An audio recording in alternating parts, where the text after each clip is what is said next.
Obviously, Jarron was huge, but really all the guys making free throws. 29 for 32 is tremendous. Uh, they shot them way better than they've ever shot them. So congratulations to South Florida on their season. They're 12 and 5. They got a really nice team. Ryan has done a great job.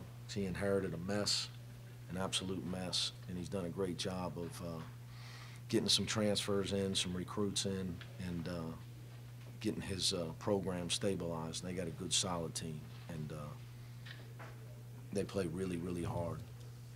And it was not no matter what happened with my situation, it was going to be a grind. We knew it coming in. They lost at the buzzer at Tulsa. They lost, what, in overtime by 2. Said, yeah, their 4 losses on the year were by 2 or 3 points, all 4 of them.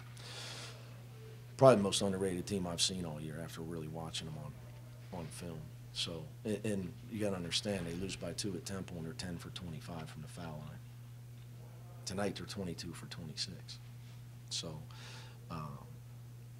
I thought we had our big guys have got to grow up, and thought they did that late in the game. The defensive presence, Trey blocked some shots. I've been waiting for that. Ellie blocked 4. We finally rebounded the ball. So we're a work in progress. Guys are just trying. They're fighting. Their attitude's great. We had 48 deflections, 37 at half. Our first half effort was great. I think we got fatigued in the second half. The second half got messed up by what happened to me. I'll address that at the end. But really, the growth of Trey, Nas, Keith, Ellie, Trevor, and guys that didn't play last year. So it's just a process for us we're going through. So we have so many guys playing. There's a difference between getting in the game and being the reason your team's going to win or lose. Trey had some big baskets. Nas made some big free throws down the stretch, and those guys, they were basically carrying bags last year for other people. So it's a process. And they're fighting through it, and they're trying their hardest. I know you guys are going to go ahead. You're going to ask about my situation. Let's wait to the end for that. No. You closed the rebounding gap, like you mentioned. I think we might have got the last 6. I don't have it, but I'm going to get it was still 10 or 11. I think it got to 13. 13 at the under 8. Yeah, and we had like the last 7 rebounds to get it to where it was. It's just been an issue for us to be able to defend and get the rebound. That's why I said, so I'm not trying to be funny when I say, you can't flash your Cincinnati badge and teams are going to run the other way, man. Like Gary knew that because he had started for 4 years. Kyle knew that. Played in the ACC. He was a 5th-year guy. Jacob Evans was a 3-year starter. Like they understood like how hard it is to win forget win a game. It's really hard just to get a rebound in conference play. These games, every game is World War III, man. Every game is World War III. But Jarron was awesome, and he's starting to play with his mind. And the stuff that's going on with the way people are defending him is ridiculous. It's hold, grab, then it's when he shoots, slap him on the wrist or the elbow. So, yeah, I mean, getting to the free throw line as much as he is that him understanding and yeah. taking advantage of that? No, it's people fouling him. Yeah, that's what I mean. He gets it. Of how they're defending him. Yeah, he should have shot more. If he had a Duke jersey on, he would shoot more. He seems to know how to draw fouls. Play, like I said he's always known how to play. He might not be the highest jumping guy in the world, but there was no. I watched obviously Steve Logan for 3 years. I worked him out every day for 3 years, and then I watched him develop into a guy that's got that that can make shots, and he's a bigger version. It's a good, that would be my comparison. He's a taller Steve Logan. He's doing it more regular, but can you tell before games, like, wow, it really seems like Jarron's... No, I think I just would say his mental game is, he's understanding. Like, he understands, and he's driving the ball because he knows they're either going to foul him or most of the time, or he's going to score. So, yeah, I think his mental game is much better. He kind of downplayed it, but what is a 1,000-point score? What does that mean for Tough for me to say. You know, I think when kids are young, they really don't. None of us did when we were young, because we were there. You know, just what it. You got a chance to go down in history. You know, he's far from done. I mean, you know, if he ends up, you know, being in the top 5, you know, I don't know what it would take for him to get to 2,000.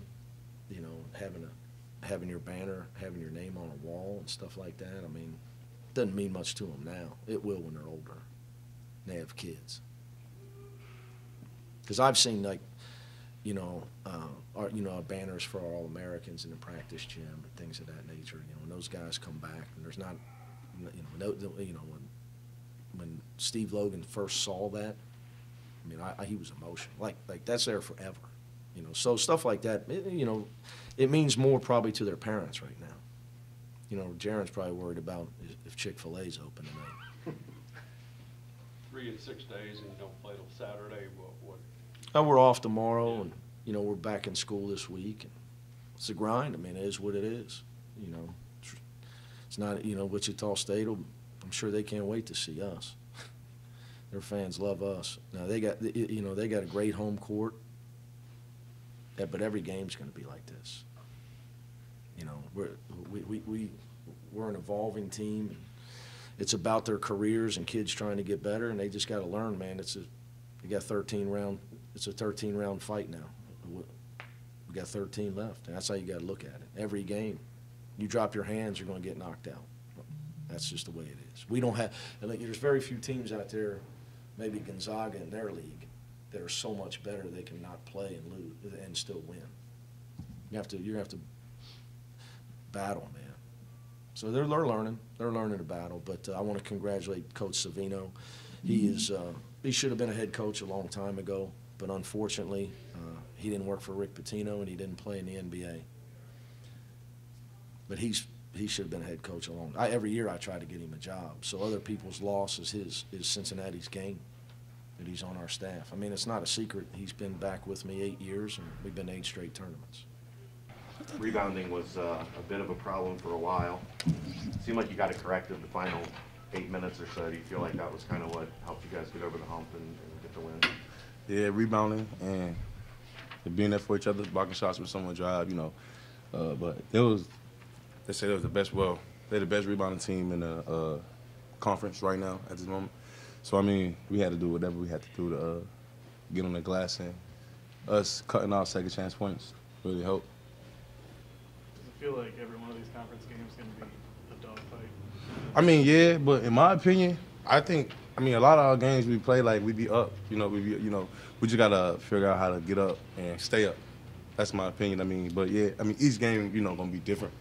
But we just got to figure out how to get our lead, however we have to do it, and keep our lead. Jarron, can you talk about what you did tonight, 34 points, and just how you went about things, what you were seeing out there? I was just in rhythm, and I was just feeling it, and I was just getting calls, drawing fouls, finding an open guy. Did you feel like you had to take it on yourself to get it done tonight? I didn't have to. I didn't feel like that at all. I was just feeling like it was the right play, and it was open, and I was finding an open guy too. The 2 hours before the game, it seemed like I saw you miss more shots than I've ever seen you miss in the pregame stuff. Is that how nights go? Sometimes you don't have it early, and you figure out once the game starts how to get it going. Yeah, basically. Sometimes before shoot around, I knock down a lot of shots. I need to start coming in earlier and getting up more shots now. What does 1,000 points mean for you this early in your career? It means a lot. I'm proud of myself. I'm proud of you too, bro.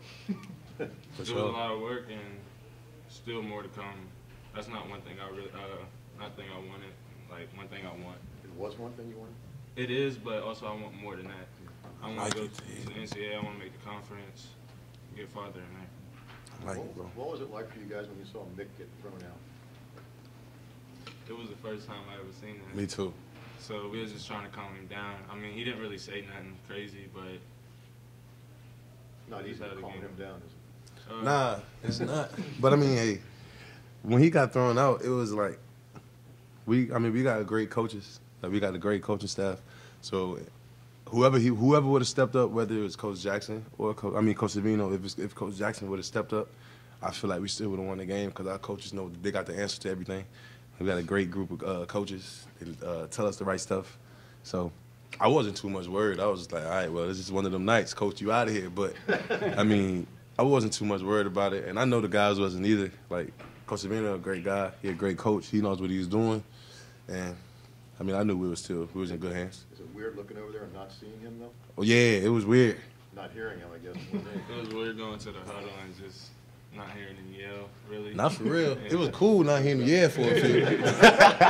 Nah, it was cool not hearing him yell for a few, but I mean, you know. Say anything before he left? Like walked off the floor to you guys? Nah, he just, the last thing I remember him saying was, Jarron was talking to him like, Coach, we need you. He looked at him and like, he threw me out. Like, I'm done, I'm out. That was the last thing I remember him saying. So, I mean, I knew we were still in good hands with Coach Savino, though. Did you guys say anything among yourselves after he got thrown out about you have to rally around each other now? Or? Yeah, everyone turned to each other, like throughout from the moment he left to the moment the buzzer went off, everyone was telling each other like we got each other, we got to have each other back. Like, let's use that as motivation. Let's do what we got to do to finish the game, and that's what we did. It's kind of surprising how much better South Florida's gotten in just 1 year. It's surprising how much every team in the conference, but it's a good thing though. It's a good thing for us. Like, it's real good.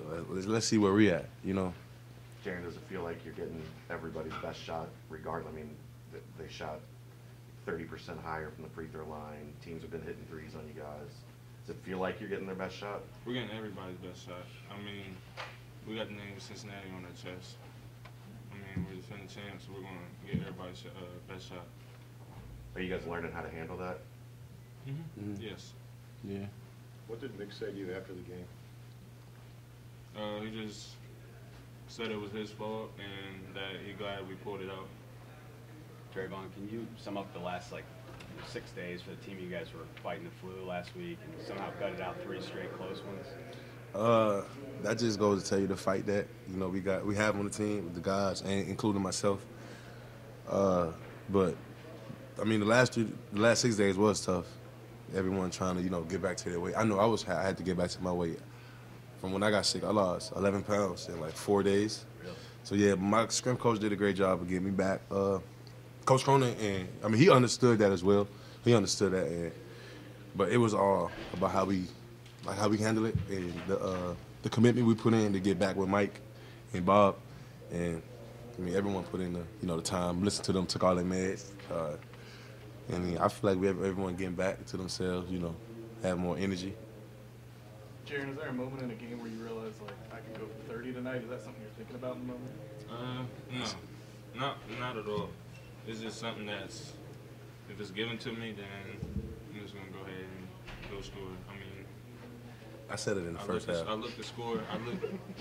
I got to be aggressive and got to look to score and find open guys.